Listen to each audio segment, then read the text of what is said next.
Welcome to video 4, how to avoid accidentally eating like a trash panda. So guys, welcome back. At this point, you know the basics. You know what your food does. You know how to build a meal. You know how to use your hands for portions. And now you know how to handle restaurants, holidays, and family meals. Now we get to the part that makes us useful long term. What to do when it stops working. Because at some point, something is going to go off track. That happens to us all. That's normal. The goal isn't to follow the perfect plan forever. The goal is to notice what's happening, make small change, and keep going. First, give it some time. Your weight can change from day to day. So can your waist and your hunger and your energy. Don't change the whole diet because the scale went up Tuesday morning. Look at the trend over time. You can watch things like your weight, your waist, how your clothes fit, your energy levels, how hungry you become, how your workouts are going, and then ask yourself, am I going towards my goal or away from my goal? If you're going towards your goal, keep going. Don't fix something that's already working. And if it isn't working, change one thing. If you've been consistent and you're not making progress, make a small change.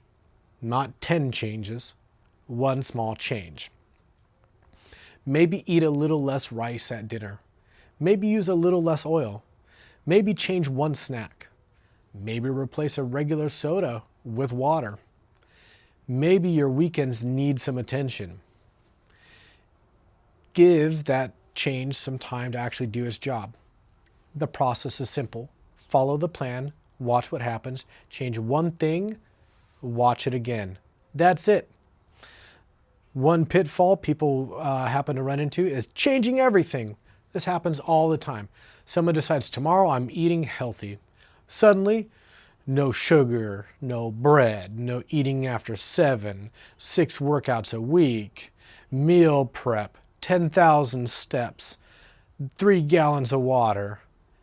And apparently, they're becoming a completely different person by breakfast. Slow down.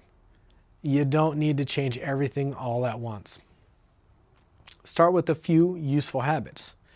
Get good at them. Then change more when you need to. Pitfall number 2, the weekends. Big one. Monday through Friday looks great. Friday night comes, dinner out, Saturday breakfast, snacks, drinks, and another dinner. Now you're having Sunday brunch, and then suddenly the weekend has formed its own government. You don't have to eat exactly the same way every single day, but the whole week still counts. If your progress stops, don't only look at Monday through Friday. Ask, what does my whole week look like? The third pitfall, drinking your calories. Soda, I'm looking at you. Juice, got my eye on you. Sweet coffee drinks, alcohol, energy drinks, those can add up to a lot of calories without even filling you up or you really noticing. You don't have to remove all of them. Just know that they count. If you want an easy place to make a change, drinks can be a good place to start. Water is the best default. 0-calorie drinks can also be useful. The fourth pitfall, portion creep. Remember, palm, fist, cup, thumb. Over time, those portions can grow. 1 cupped hand of rice becomes 2. A thumb becomes a spoon. And then a bigger spoon. And then standing in the kitchen, holding the jar and negotiating with yourself. Once a week, check your portions again. You don't need to measure every single thing every single time. Just make sure your thumb hasn't somehow become a shovel. The fifth pitfall, healthy foods still have calories. They're not free to eat. Nuts can be nutritious. Avocados, same thing. Olive oil, really good for you. Peanut butter, frankly delicious. They still all contain calories. Healthy doesn't mean unlimited. Instead of asking, is this food healthy? You should also ask yourself, does the amount make sense for my goal? Pitfall number 6, grazing. A bite while cooking, something off your kid's plate, a handful of crackers, a little bit of cheese, something from the break room at random, then another trip through the kitchen. None of those actually feel like a meal. Together, they can become one. If this is happening, make your eating more clear. Put your food on a plate or in a bowl. Sit down with it. Eat it. Now you know you ate. Much easier than trying to solve the mystery at the end of the day. What happened? Pitfall 7, always being hungry. If you're hungry all the time, look at your meals. Where's your protein? Are you eating fruits and vegetables? Are you getting foods with fiber like beans, whole grains, fruits, and vegetables? Protein, fiber, and foods with more volume can help you feel more full for a lot longer. Sometimes the answer isn't, I need more willpower. Sometimes you just need to build a better meal. The 8th pitfall, being way too strict. If your plan has a giant list of foods you're never allowed to eat again, you might have a hard time following it. Remember, even pizza can fit. You can have some dessert. You can go to restaurants. Your favorite foods can fit. The goal is to make them part of your life without letting them take over your whole diet. A pretty good plan you follow for years is more useful than a perfect plan you quit after 9 days.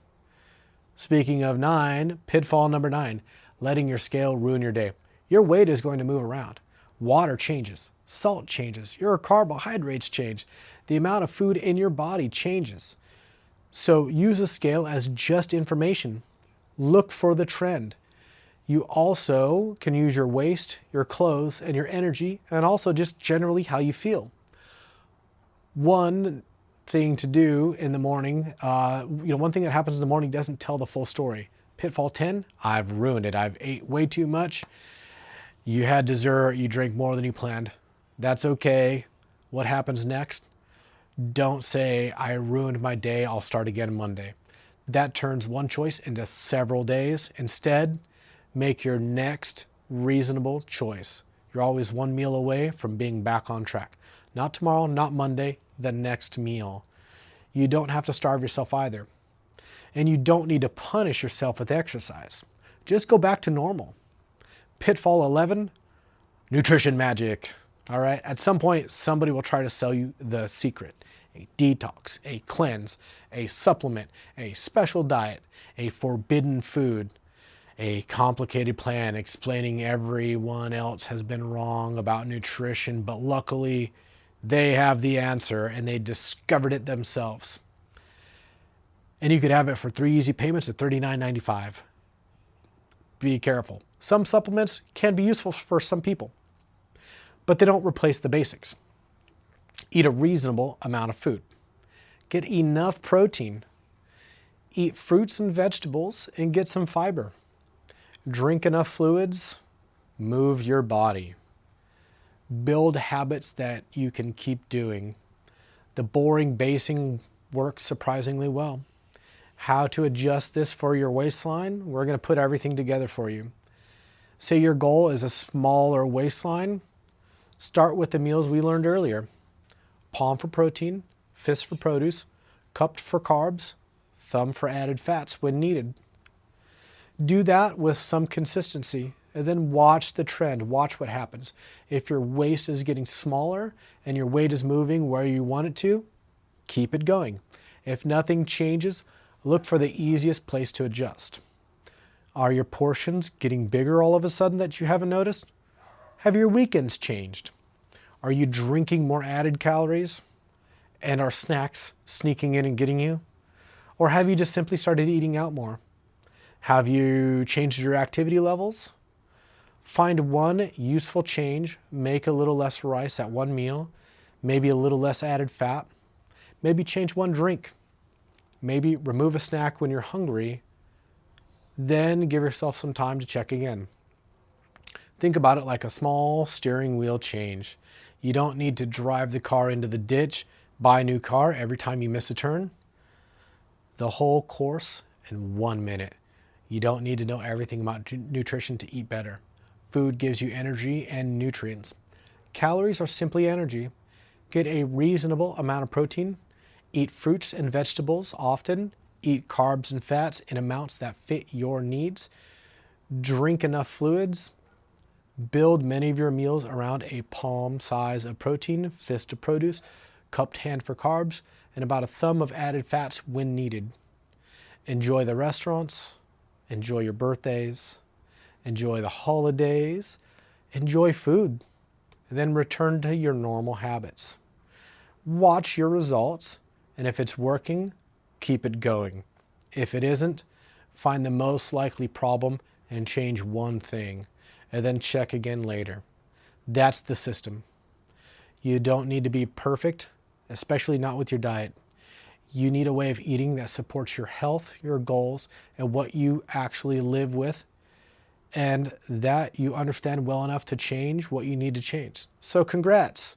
You've completed a surprisingly short introduction to food, the care and feeding of a human being, and now for something completely edible, as well as how to avoid accidentally eating like a trash panda. You may now be released back into general population. Please eat responsibly.